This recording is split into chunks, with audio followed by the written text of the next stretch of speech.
நான் என்ன சொல்றேன், நீங்க என்ன சொல்றீங்க? என் தலைவன் ஜனநாயகன் படத்துக்காக சப்போர்ட் பண்ணி எவனுமே நிக்கல. ஆனா நீங்க ஏர்போர்ட்ல ஓடுனதை தான் சொல்றீங்க.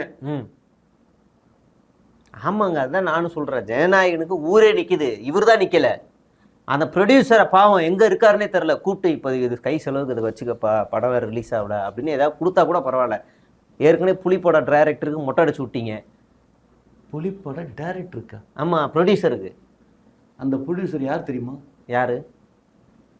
தமிழ்நாட்டில் இருக்கிற கடைக்கோடியில இருந்த ஒரு சாதாரண ஒரு பையன். அந்த பையனை கூட்டிட்டு வந்து ஆபீஸ் பாய் ஆக்கி, ஆபீஸ் பாய்ல இருந்து மேனேஜர் ஆக்கி, மேனேஜர்ல இருந்து ப்ரொடியூசர் ஆக்குற இப்ப நடுத்தரமா யாருக்கு வரும்? ப்ரொடியூசர் ஆக்கி நடுத்தரில் விட்டீங்க. அதுக்கு அந்த பையன் அங்கேயே இருந்திருக்கலாம். அங்கேயே இருந்தா கூட மாசம் 20,000 கொடுத்தா அந்த பையன் வீட்டையாவது பார்த்துட்டு இருந்திருப்பான்.